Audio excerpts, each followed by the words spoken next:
I'm learning how to go live on YouTube right now, so we're learning all the things. I've got my Instagram, I've got my Facebook, I've got my YouTube, and then I've got and set reset up there.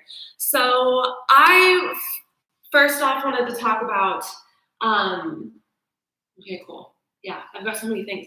I first off wanted to talk about in yoga, we come to a yoga studio, which some of us come to Happy Flow Yoga, some of us come to other yoga studios. It doesn't really matter. We come to a yoga studio to practice. And when we come to a yoga studio to practice in the Western world, which is the United States, California, anything like that, when we come to the Western world to do yoga, we come to physically practice. We roll out our mat, we do a little bit of a downward facing dog, we do a little bit of hands up, plank pose, warrior two, and then we do shavasana for like 2 minutes, 5 minutes, whatever. And then we roll up our yoga mat and we leave. And then we get road rage, we eat things that are bad for our body, we yell at our spouse or our kids, right? And you hear your yoga teacher say, practice your yoga off the mat. And what does that even mean? Practice your yoga off the mat. Nobody even knows what that means. Like, I didn't know what that meant until I went through yoga teacher training, and we went through all these books and everything, just threw my pens all over the place, but we went through what all of this means. And so I wanted to go through some things, and I've been doing this like more than just the asana lately. And it's just called more than the asana, and the asana is just a fancy word for poses, right? So it's not a fancy word, it's a Sanskrit word, but Sanskrit is the yogic language that we use in India, and that some teachers have brought to the Western practice of yoga. But the Sanskrit for yoga poses and yoga posture, asana. And so you might hear more, yoga is more than just the asana, and that just means yoga is more than just the poses and coming to a yoga class and rolling out your mat. And some teachers might teach you some Sanskrit or philosophy or things that can help you in your entire life, not just the poses when you come to class, but a lot of teachers don't. And we don't necessarily teach that at Happy Flow Yoga because we're a beginner-based yoga studio and we want you to just move your body when you come here. So we're more about moving your body and finding that conversation with your body, but there is more to yoga than just moving your body. And so I figured now is a good time to teach you some of the deeper aspects of yoga and the yogic practice. And oh my gosh, they totally apply to what's going on right now. And during our teacher training session this weekend, we were learning about some sutras, which, another big fancy word, but we were learning in the sutras, and I was thinking what we're learning right now is so applicable and tangible for what's happening right now in this world. And so first I wanted to talk about when we think about yoga and we think about gurus, the sutras say that some people were born enlightened, some people were born gurus, and they were already born in that state. And I like to use the example of my little brother. He plays basketball, and he's not in the NBA, but he's a pretty good basketball player, right? Like, hey, Max, if you're watching this, I think you're a really good basketball player. And he always has been ever since he was a little kid. And yeah, he's worked at it, but when he was a baby, he had just figured out how to stand. He hadn't even taken any first steps yet, so he hadn't taken his first steps, but he loved balls. And he had a basketball in his hand, and he threw the basketball, and it made it. And so he made his first basketball shot before he even took his first steps. And he was born to play basketball, right? And so that's when we think about that. Angie, my co-leader, was using an example of Whitney Houston.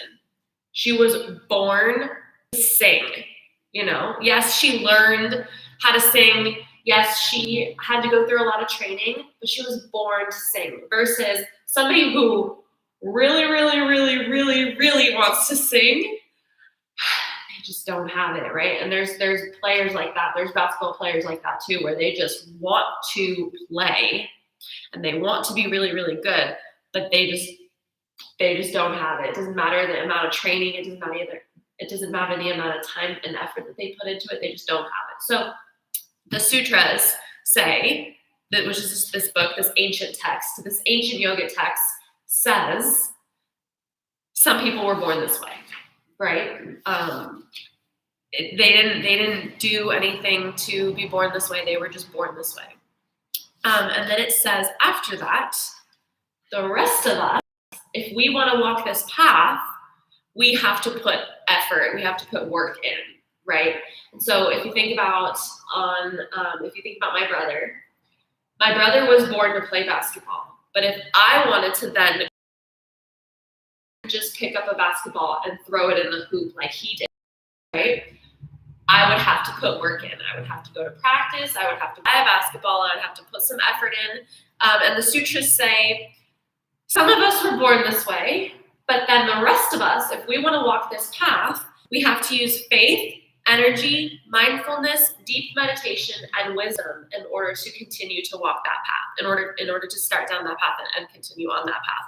So if we think about it in terms of basketball, right? Some of us were born just like making basketball hoops before we take our first steps, right? But then for the rest of us, I'm gonna have to have some faith that I'm gonna get there, right? I have to test it out that I'm gonna be able, or not test it. I have to have faith that it's going to work, right? That eventually I'm going to trust. That's the word I was looking for. I'm gonna trust that this is gonna happen. I have to put like, I'm gonna be a famous basketball player and then not do anything, right? I have to have mindfulness. So I have to be present in the moment when I'm learning about everything I want to learn about, right? When it comes to basketball. I can't just not go to practice and play video games and go do all my yoga stuff and then expect to be a really good basketball player, right? I have to actually be mindful in being present in my basketball practice. And then this is saying deep meditation. And so when we talk about yoga, we have to hold our mind when we're getting into the deeper practices of yoga. We have to meditate in some way, shape, or form. But if we take that to basketball, right? Because I'm taking it into other terms other than just basketball.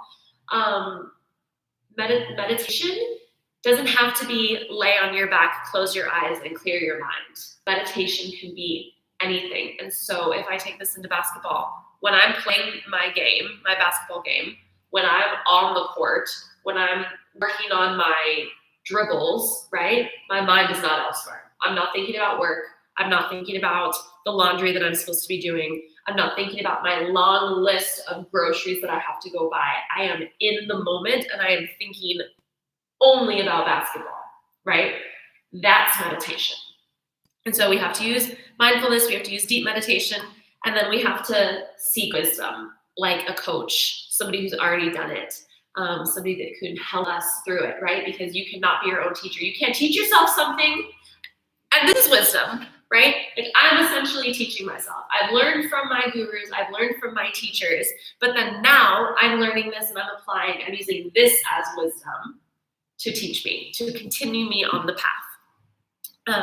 So some of us were born with it. Some of us have to put the work in. And the work is faith, energy, mindfulness, deep meditation, and wisdom to support us on our journey, right? To support us on our journey to be enlightened. Because when we start to get into, and the title that I was going to make this is, how can we travel through this time enlightened?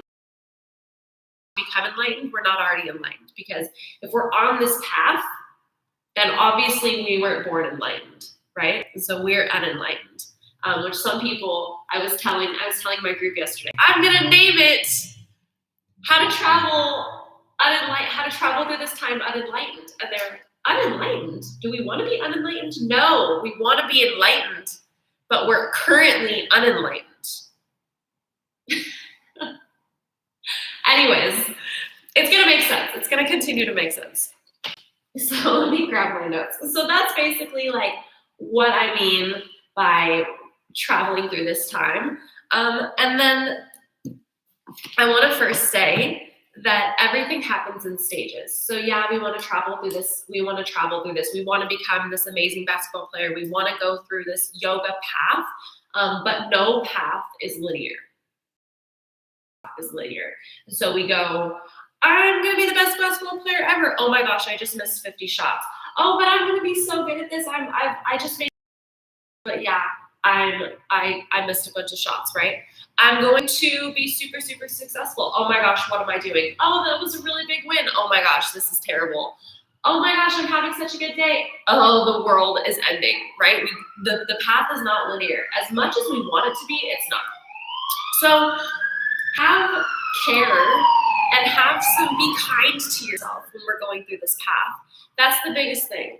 First and foremost, I'm doing this. I'm going through this time. This is crazy. It's a pandemic happening right now. Whatever's happening, whatever goal I'm shooting for, I'm going to be kind to myself first and foremost before anything else, because the path is not linear. And so I can be having a really, really good day, and I'm like, yeah, this is freaking awesome. I'm going to continue. But then as soon as this comes down, what starts happening? The negative comments, the negative self-talk, right? And then we just drill ourselves even deeper. But if I start to go and I'm like, oh my gosh, I'm having such a bad day, I'm going to be kind to myself, then it's going to be a little bit easier to ride the wave right back up again. So first things first, be kind to yourself. And then everything happens in stages. So in the beginning, this is what I want to talk about. Have I talked about what I wanted to talk about? Okay, so everything happens in stages. I want to be a good basketball player, right? I've got to go do all these things. I've got to have the faith. I've got to have the energy. I've got to have the mindfulness. I've got to have the deep meditation. And I've got to have the wisdom. But I'm not going to wake up and be like, okay, I have all these things. Where's my contract? Right? I did the work. I'm on the path. Why am I not enlightened yet? Hello, I'm here. I'm doing it. Right? Because at first it's clunky. At first it's like, okay, I have this vision. I have this goal. I have this thing that I want to do. I have this path down that I want to take, but it's clunky. The words I used. It is superficial and clunky. So and then eventually you become a master and you develop mastery. So first we start superficial and clunky, and then we have all of the what word am I looking for? And then we have the mastery. We don't wake up masters. We have to go through the path to become the master. And that's exactly, I'm taking these words. I'm taking mastery from this text, from the Yoga Sutras. So I like to think of the path that's not linear, right? And starting super clunky and superficial, and then traveling that path into mastery. I like to think of that as walking into your kitchen and it being has anybody ever done that? Walked into their kitchen and been, I don't even know where to start, right? It usually happens after Thanksgiving. After Thanksgiving, you have all the dishes, you have everything that you cook with, you are just like, there's food everywhere, now everybody's gone, right? And your kitchen is just like, I don't even know where to start, right? So you're like, okay, I'm gonna start with the cups. And then you start washing the cups and you're like, oh, bad idea to start with the cups. I need to take a step back and I'm gonna throw out all the food, right? I mean, they're gonna put the food in the fridge, or I'm gonna put the food in the trash. And then you're doing that, you're doing pretty good, and then you're like, bad idea, the trash is full. I need to take a step back and I need to go more Ziploc baggies, because a lot of those, if you use those, that's how I grew up, putting stuff in Ziploc baggies. Or I need to take the trash and then throw the trash out. So I need to take a step back, and I'm not a master at cleaning my kitchen yet because I'm all over the place, right? And then eventually you're like, okay, the trash is empty. I'm good. I've got all the food put away. Okay, good. I'm in the cups. And then you're in what we call flow. And so you're in this flow. You've got your music playing, your kitchen is being cleaned, you can see the light at the end of the tunnel. You're loving this. You're actually enjoying the time that you're spending. You're being efficient. You're like washing this, setting it to dry, putting it away, doing all the things, and then eventually you like get your oh man, what's it called? You get your Mr. Clean out and you start like spick and span cleaning your kitchen, and then it's like 3 hours later, you're all, wow, the kitchen is really clean and I enjoyed this time. And where did this time go? Because now you've mastered cleaning your kitchen in this time period. So it first started out really, really, really clunky. You're on the path. It's not linear. Oh wow, that was a really bad idea. Oh, this is really cool. Nope, that was a bad idea. Oh, this is really cool. And then you're like, I'm in flow. The time is going by so quickly. And that actually says this in here. There are stages.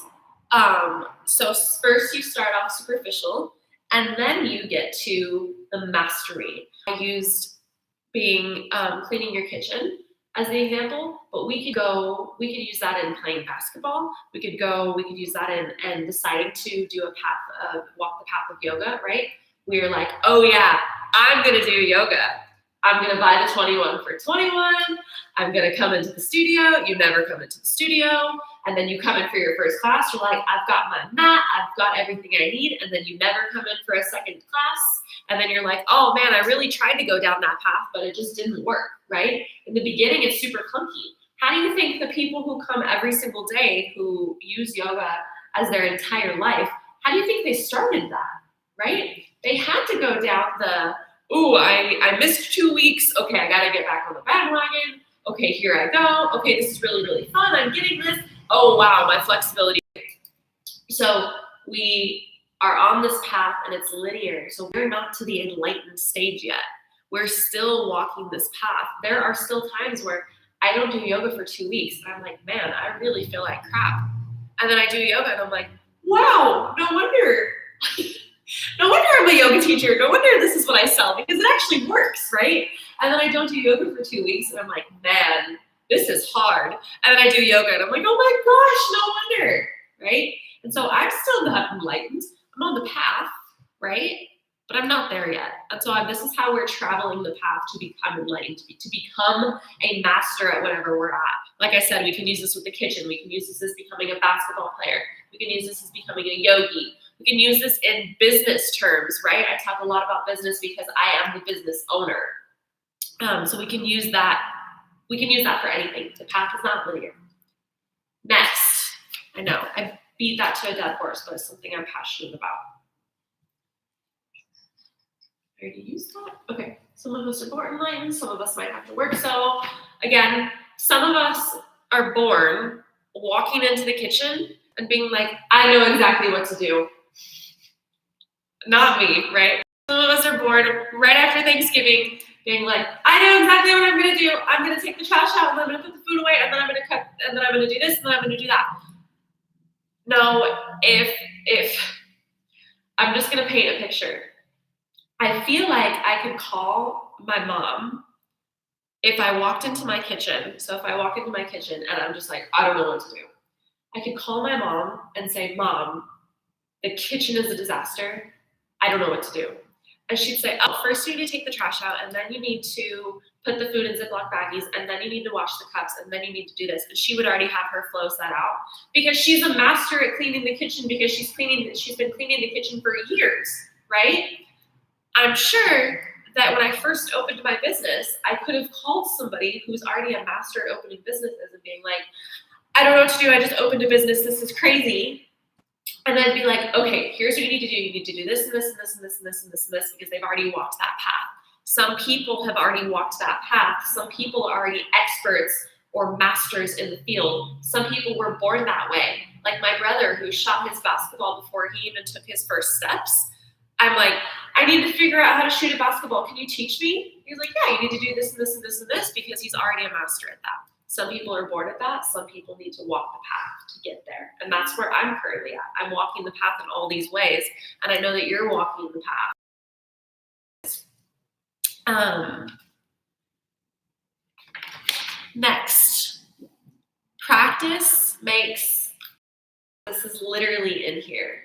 So if you're following along in the sutras, I'm following along sutras from book 1, from Sutra 17 to Sutra 34. I'm not going to talk about all the sutras, but that's where we're at. Sutra 117 to 134, and I'm kind of jumping back and forth through all of it. But then it says, and we're talking about samadhi, we're talking about nirvana, we're talking about like the deepest meditation that we can get, which is the path that we're walking to. We're talking about walking this path to enlightenment. So it says, for the person who is continuously work, samadhi, enlightenment, mastery, this thing that this end that we're looking for is near. So for the person who is continuously applying work and effort, the end is near, which is mastery. How near depends on how much effort you put into your practice, right? So for the person who's putting effort in, the end is near. How near depends on how much effort you're putting in. So let's talk about my kitchen after Thanksgiving. I walk into my kitchen, I'm like, oh my gosh, a mastered kitchen, right? The clean kitchen. But right now I walk in, my kitchen is a disaster, right? So the end will be nearer the more that I clean. So the more that I pull up my sleeves and start washing dishes, the closer I'm going to be to have a clean kitchen. Now, if I have my music on, if I have friends over, if I'm taking TV breaks, if I'm like, okay, I ran out of Ziploc bags, I need to go and get more Ziploc bags. If I go and I drive somewhere, the end is not going to be as close because I'm taking my concentration away from the kitchen, right? There, and I was like, okay, this is what I'm going to do. This is what I'm going to do. This is what I'm going to do. I'm going to wash the dishes. I'm going to clean my kitchen. And I'm going to be closer than if I were to say, okay, this is what I'm going to do. I'm going to clean my kitchen, but first, I'm going to watch an episode of Friends. I'm probably not going to get my kitchen cleaned very fast. And it's not the end of the world, but because you can watch Friends, you can take a break, you can go on a walk, you can rest, but you're not going to be as close as you would be if you put the effort and time in. That's all that this is saying. So if the goal is samadhi, if the goal is enlightenment, if the goal is a clean kitchen, if the goal is being here, we're not going to do things that are going to take us off our path, right? Because as soon as you come off that path, the goal is now not as attainable, right? So if my brother wants to go to the NBA, he's not going to go pick up golf, right? If he's going to go be like, I'm going to be a superstar basketball player, he's not going to go play baseball and golf and not play basketball. He's going to put his efforts into basketball. If I'm going to clean my kitchen, I'm not going to step out of the kitchen and go for a run.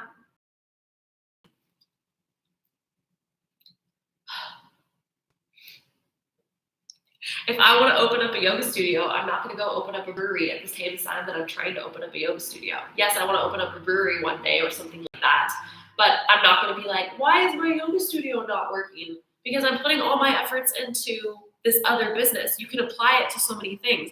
I need to write a paper for school. I'm not going to go film a YouTube, right? Because then my paper is never going to get written because I'm actually going to have to put the work in and write my paper. It's so, I mean, it seems so simple, but it takes having somebody else. It takes, look at my book. It takes learning it from the yoga. This is yoga.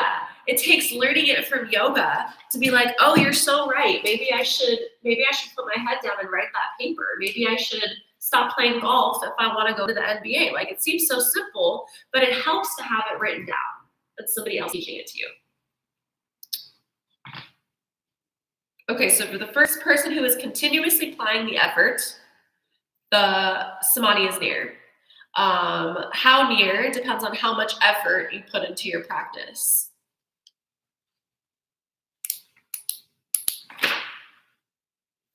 Okay, in time, there will be a disappearance of obstacles. So in time, there will be a disappearance of obstacles, which if we use my kitchen example, an obstacle in the way would be all 16 cups from everybody who came to the house, right? If I had 16 people come over, then I'm going to have 16 cups that I'm going to have to wash. That's an obstacle keeping me from having a clean kitchen, right? There are so many obstacles in business. There are so many obstacles with sitting down and writing a paper, writing an essay for school. There are so many obstacles getting into the MBA. But as time continues, as the effort and work comes that you're putting in, as that continues, as you continue down the path, the obstacles will start to diminish, right? If I'm writing a paper, one of the first obstacles is picking up a pen. As soon as I pick up a pen, the obstacle of picking up a pen diminishes. As soon as I write my outline, the obstacle diminishes. Now I've already passed that. I don't have to go through that obstacle again. So that's what it means. In time, so the more effort you put in, the less obstacles there will be. There will still be obstacles, but there will be less of them. Now, some of the obstacles that the Yoga Sutra outlines are sickness, dullness, doubt, carelessness, laziness, intemperance, erroneous perception, non-attachment, and instability. These are obstacles because they create mental disturbances and encourage distractions. So let's use my cleaning the kitchen example. One of the obstacles would be scrolling through Facebook, watching friends, going for a run. But the thing that comes up first is the mental, no, I really want to watch friends. The mental obstacle is like, I should go for a run. I wonder what all my friends are doing on Facebook. Meanwhile, the kitchen is not being cleaned, right? And it's not the end of the world if the kitchen isn't clean for the next hour, right? But if I spend the next 15 hours watching Friends, which I have done, but if I spend the next 15 hours watching Friends, then my kitchen is not going to be clean ever, right? And so these are the obstacles: sickness, dullness, doubt, carelessness, laziness, intemperance, erroneous perception, non-attachment, and instability. If you have these obstacles, which it's fine if you have these obstacles, it's an issue when they're taking you from 15 minutes to 2 hours, from an hour to 10 hours, right? If you have these obstacles, here's what might occur: suffering, depression, those are the tangible ones. And then the other two that he talks about in the sutras is trembling limbs and rough breathing. Now, if I sit on my couch and I eat a whole bag of chips, and then I eat a bunch of soda, and then I eat a bunch of candy, and then I stand up, and then I go try to clean the kitchen, yeah, I'm probably going to have trembling limbs and rough breathing. But if I scroll through Facebook for 10 hours, I'm probably not going to have trembling limbs and rough breathing. This is just what he talks about. But what we might have is a mindset of being depressed, right? Of being sad, of being down, right? We're going on that down slope of the path. And then we might have suffering, right? And I think suffering and depression are on the same thing. Like, I'm suffering right now. And so the longer that we stay there, the more we're going to suffer. And so the goal is to stop having that obstacle so that we come back up, so that we're back on the path of climbing that mountain, of getting to the end, of finding that I've joined the NBA, I've cleaned my kitchen, I've had a successful business, I've climbed that mountain, I am enlightened now, right? So now we're on that path. And now it says, so here are the obstacles, here's what the obstacles do, right? In order to counteract these obstacles, here are some practices. And there's 4, and this is what I wanted to talk about. I know, I've already talked for 32 minutes, but this is what I wanted to talk about. These 4 obstacles, or these 4 practices to start doing. I went through this yesterday in teacher training. I was like, this is really this is really what I want, right? In life is everything that I'm about to teach you. And the first one is be friendly to pleasant people. Be friendly to pleasant people. And that seems like it's so easy, right? Well, it's so easy to be nice to people that are happy, but what if we're like, why is she being happy? Why is she being nice to me? What does she want? Is she trying to sell me something? Why is that person smiling, right? Have you ever had a thought like that? Like, why did she get that promotion? What did she do to get that promotion, right? How did she get that new car? How did she make enough money to get that new car? Why did she get that great job? What did she do to get that great job, right? We have thought about that before. I have thought about that. I know you have thought about that. And I'm not pointing fingers, but I just know it is human nature to, instead of just being like, congratulations. And I also thought about, I was watching Julia and Julia, the movie. If you've never seen it, I was watching it a few months ago. And there's this scene where Julia, the old cook, she wants to have a baby. She wants to get pregnant. She wants to have a baby, and she's trying, and she can't, and she can't, and she can't. And she gets a phone call, and her sister calls her, and her sister tells her that she's pregnant, and she wants to be so happy for her sister. And this is all the same lines. Be friendly to pleasant people. Like, be happy for what other people are going through. She wants to be so happy for her sister, but she also wants that. And so it's almost like a jealousy thing. And so when she celebrates her sister with her, she's like, oh my gosh, I'm so happy for you. I'm so excited for you. And then she gets off the phone and she starts crying. That causes her suffering, right? And it's really hard to say, like, take yourself out of that situation, right? But if you really, really, really, really, really want a new car, or if you really, really, really want a new job, or you really, really, really want a promotion, or if you really, really, really want a baby, it's really hard to be happy for people who just got that, right? And so we might turn to, what did they do to get that new job? Because I want a new job and I don't have a new job, right? And so we want to step away from that, and we just want to be happy. We just want to be like, I am so happy for you. That you do with me and my desires. I'm so happy. Second, be compassionate to those who are suffering. Be compassionate to those who are suffering. Seems so easy, right? I feel so bad for the person who just lost their job. I feel so bad for the person that is pushing their car right now on the highway. I feel so bad for the person who just got a divorce, right? Like some terrible things, right? I feel so bad for the person who just got coronavirus. But then that's so easy to have compassion for those people, so easy to feel bad for those people. But are there also times when you're like, well, what did he do to lose his job?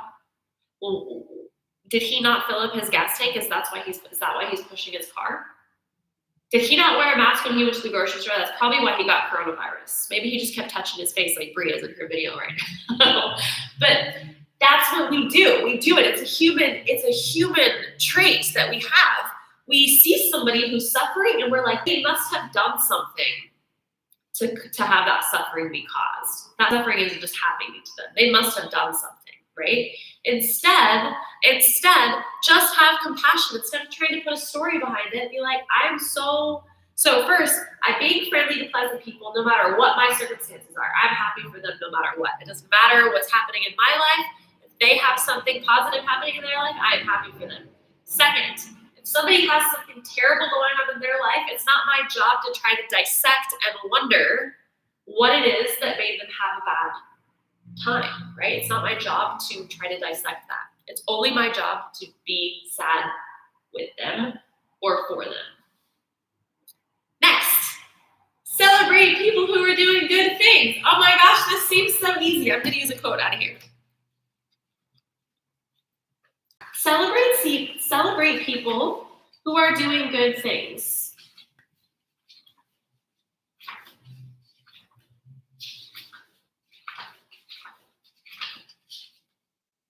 Have joy for the virtuous. So I like this book. It says, at the simplest, we're celebrating people who are doing the right thing. It's a combination of a person's good qualities, integrity, humility, and generosity, and the work they put in for their accomplishments.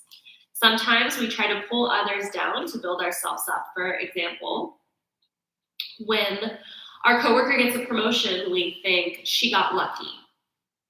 We're belittling their achievement to make ourselves feel better. But Patanjali, which is the guy who wrote all of the sutras, Patanjali says we should acknowledge and respect the focus and discipline that went into their efforts. We should recognize and celebrate their achievements. When we can do that, we can find joy and delight in others' goodness. And then we can cultivate those same good qualities in ourselves. The fog of jealousy can clear, and we can be inspired by this. Called me up and said, and I thought about not using this example, but it's such a good example. My mom called me up and said, the owner of Amazon is so stingy. Do you know how much money he makes? And Mom, if you're watching this, I love you to pieces, and we already had this conversation, but I'm using it as an example. And I said, Mom, and we don't have to argue about what a good person or a bad person or the company of Amazon does, right? But my mom said the owner of Amazon is such a bad person. Do you know how much? So stingy. Do you know how much money he makes? And I said, Mom, do you know how many years that the owner of Amazon was in the negative and was putting his own money into that business to make it successful? Right? Like, he worked so hard to make Amazon this big business, and we don't have to argue about like if the business is a good business or a bad business, but do you know how much effort and time and energy and blood, sweat, and tears he put into make this business successful? What he's doing after the fact, we can talk about later, but he's making money because he worked for it. There were like the first 5 years, he would continue to put his money and effort into it. And we can take this into, when we think about like, oh, they're just stingy, oh, they're just lucky, oh, they didn't just win the lottery, they put time, effort, and blood, sweat, and tears into it. If we switch this into the yoga practice, right? Oh, she just was born that way. She was born flexible. No, she's probably been practicing every single day for the last 10 or 15 years on perfecting her practice, right? And we can put it into, I was just thinking of another one and I forgot it. Oh, basketball. Oh, he's so lucky he got the amazing contract with the NBA. We forget about all the times that I heard something about Kobe when he was still playing for the NBA, and he was playing a competitor, and the competitor came to the gym hours early. It was something like he came to the gym like 6 hours early to start shooting basketballs, and Kobe was already there shooting basketballs. And people just say like, oh man, he's so good, right? Yes, Kobe was born a guru, but he also worked to get there. He didn't just show up. He wasn't just sleeping all day and then show up and make all these good shots. He has put the work and the energy and the time, but we don't see all of that. And so when we see people doing good things, when we see people doing amazing things, they didn't just get lucky. It's important to know that they've been doing all of this work. You're just seeing the tip of the iceberg, not everything down there under that they've done to put the work and the effort in. So it's important to remember that, because it's so easy to come to a yoga class and see somebody doing a handstand and being like, I want to do a handstand so bad and I'm not there yet, and I'm just going to feel terrible about myself. Instead, we can say like, I really want to do that. And so can you tell me what you did to get there? Looking at the owner of Amazon being like, wow, he made a lot of money this year. How did he make his business so successful that they made so much money? I wonder if I could go somewhere to ask him those questions, or to see a podcast that he's did, to listen to his tips and secrets of the trade. Wow, Kobe made all those baskets. I wonder how he did that. Oh my gosh, he went to the gym for 10 hours before his class, or not class, before his game. That's how he was successful. And so that just turns a totally different light than being like, wow, she's in a handstand, right? Okay, last one. I like the way that they wrote it in here. Exercise restraint towards the wicked. Exercising restraint towards the wicked. When someone's behavior goes against our values or beliefs, it's natural to defend our values and our beliefs. It's easy to judge, preach, and even become angry. Often this just creates further conflict. Classically, the sutra, which is this part, classically the sutra is translated as indifference or disregard, but that could imply that we just ignore injustice, and we're not ignoring injustice, corruption, or dishonesty. We don't take action, but tells us how to act with restraint and equanimity. It's reminding us to engage in a way that is non-violent and non-harmful. It's reminding us to respond from a place of love and shared divinity. And I wanted to talk about that because so much is happening right now in the world where we are triggered emotionally, whether we're triggered in the yoga studio, whether we're triggered and this is really cool because this is yoga. This is like literally what we learn in yoga teacher training. Whether we're triggered in the yoga world, whether we're triggered in home, whether we're triggered on the phone with a friend, whether we're triggered, we saw something from politics or religion or ethics or not wearing a mask or things that we're seeing on the news, right? Basically, everybody's being triggered by everything. I'm being triggered. I'm triggering people. I triggered people by even talking about this, right? We're being triggered all the way around. But if we exercise restraint towards the wicked and we were just like, I don't agree with that. Wouldn't our life be so much easier, right? If we were just like, I don't agree with the way that you're living your life, and then just cut it, stopped it there. I used this example yesterday in teacher training. My co-leader, Angie, and I differ on so much for teacher training. We disagree with how to teach a yoga pose. We disagree with how to sequence our classes. We disagree on the way we should cue the body. We disagree with how we should actually say the words and like where we should do everything, right? We disagree on so much, but we don't yell at each other and call each other names when we're arguing about how to sequence a class. We sit there and be like, okay, I don't agree with that, and here's why. But I see where you're coming from, and I see why you would do that, but I still wouldn't do that, and here's why.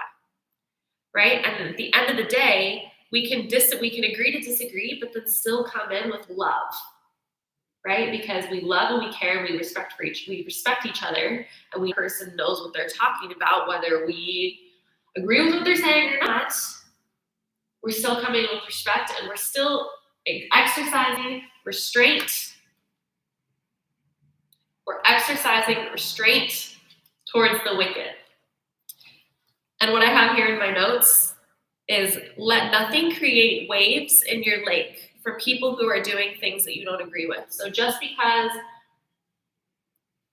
I don't agree with that doesn't mean my whole day is going to go to pieces, right?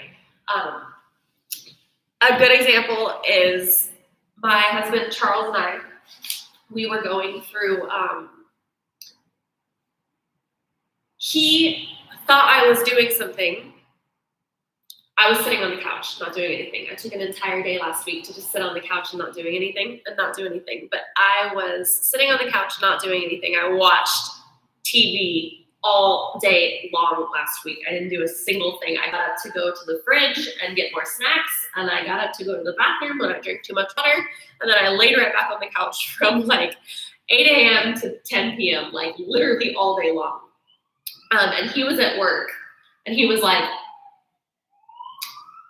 I know she's on the couch right now. I don't agree with her. I know she's on the couch. And he let it fester in his mind. He ruined his day. He let his entire day be ruined because he was like, I know she's on the couch. I know she's watching TV right now. I know she's doing nothing. I know she's not being productive. I want her to do these things. and he let it ruin his day, and he didn't even know for sure, but he was letting his mind go, and he was thinking those things, so that when he walked through the door and he saw me laying on the couch like like this, he was already mad. He'd already been mad all day. He already let it affect him, right? He let me sitting on the couch create waves in his calm and pristine lake, doing something that he couldn't even control. I let him have a bad day. He let himself have a bad day. So when you're getting upset by anything, if you get upset by anything, you're letting somebody else take control, and when they don't even realize that they're doing it, right? I didn't know he was upset all day long. I had no idea he was angry. So these 4 things, we're gonna wrap up, we're done. These 4 things: be friendly to pleasant people, be compassionate to people who are suffering, celebrate people who are doing good things in the world, let nothing create waves in your lake from people who are doing things that you don't agree with. This is all yoga. Doing all these are things that we can do to counteract the obstacles that are coming in our way. The obstacles are sickness, dullness, doubt, carelessness, laziness, intemperance, erroneous perception, non-attachment, and instability. When you have these obstacles, you may see suffering and depressing attitudes. The more you apply the work, the closer you are to finding that. So it's samadhi, to finding that goal. So the more we put the effort in, the closer we are. And so in the beginning, you're going to be like, it's so hard. It's so hard not to let other people steal my joy. I'm trying so hard. I'm putting the effort in, but it's so hard, right? Because it's not linear, right? It's not linear at all. I'm like, okay, I'm not going to let anything upset me today. I'm like, oh my gosh, I'm so upset. And I'm like, oh, you're right. I've got to practice. Practice makes progress, not perfection. And I'm like, I'm so upset. Oh, you know what? I shouldn't be upset. I shouldn't let other people make waves in my lake. I'm so upset. I can't believe they did this. I'm so triggered. Oh,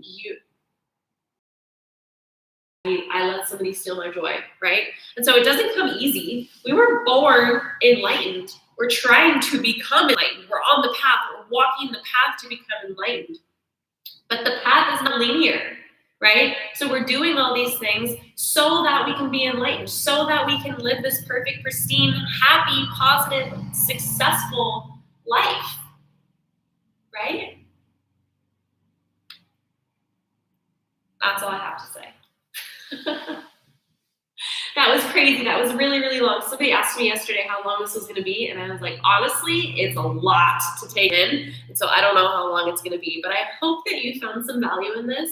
I'm going to take a little bit of time and edit this and make this really nice and pretty, and maybe refilm it and actually post this somewhere for you guys, because I think this was really, really, really valuable information, because basically it says the path is not linear.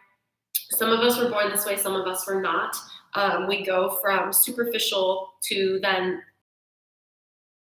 being superficial to masters. We follow this path that's not. Some of us never had to follow the path. Some of us are there. Some of us just were born there. Some of us have already been there for a while. For those of us who aren't there, we have to use faith, energy, mindfulness, deep meditation, and wisdom to get there. The more we work, the closer we get. And the harder we work, the closer we are. Along the way, there's going to be some obstacles. We read about those obstacles. If we continue on those obstacles, we're going to feel suffering and depression. In order to counteract those obstacles, there are 4 things that we can do. There are 4 things that we can do. Be friendly to pleasant people. Be compassionate to people who are suffering.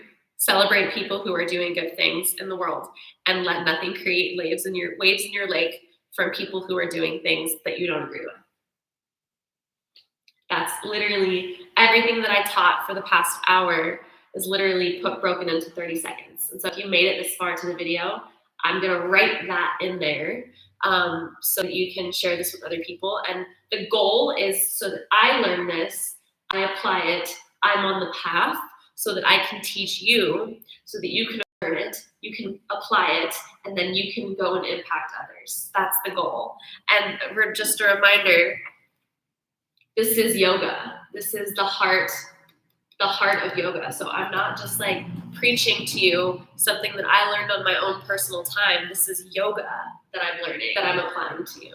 This is just the deeper aspects and not just downward facing dog. Okay, I love you, and I will see you tomorrow at 2 p.m. We're actually going to do asana tomorrow. We're actually going to do movements, not just like me talking and yelling at the camera the entire time. Okay, I will see you tomorrow at 2 p.m.